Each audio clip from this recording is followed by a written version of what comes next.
नाज़रीन अस्सलाम वालेकुम। न्यूज अपडेट में आप सभी का इस्तकबाल है। मैं हूं आफरीन। आइए सबसे पहले नजर डालते हैं आज की अहम अपडेट्स की जानिब। नायडू ने लड़कियों में डिजिटल मसावात की अपील की। पीर को यहां जारी अपने एक पैगाम में नायडू ने कहा कि इस साल लड़कियों के आलमी दिन की बुनियादी मौजू माशरे में डिजिटल सनफी इम्तियाज को खत्म करना है। फिल्म मैंने प्यार किया के रीमिक्स में आलिया भट्ट को देखना चाहती हैं भाग्यश्री। भाग्यश्री ने बताया कि मुझे लगता है कि आलिया भट्ट एक शानदार एक्ट्रेस हैं और इनमें बहुत मासूमियत है। नेशनल कॉन्फ्रेंस के जम्मू डिवीजन के सदर और साबिक रुकन असम्बली देवेंद्र सिंह राणा और जम्मू कश्मीर के साबिक काबीना वजीर और नेशनल कॉन्फ्रेंस के सीनियर लीडर सरजीत सिंह आज भारतीय जनता पार्टी में शामिल हो गए। बीजेपी के वोट बैंक के इस्तेहकाम के लिए मुसलमानों को निशाना बनाया जा रहा है। महबूबा मुफ्ती का बयान।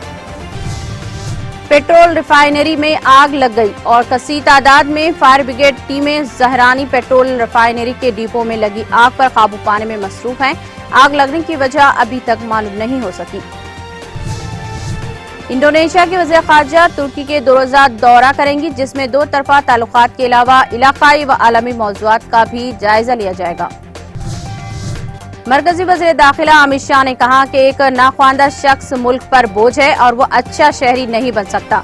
उन्होंने वादा किया कि मोदी ने मुल्क भर के स्कूलों में प्राइमरी सतह पर हाई ड्रॉप आउट रेट के मसले को हल किया। स्पीकर असेंबली पोचाराम श्रीनिवास रेड्डी के काफिले में शामिल गाड़ी की टक्कर से एक शख्स की मौत हो गई। यह हादसा आज जिले मेदक मनोहराबाद मंडल के पास पेश आया।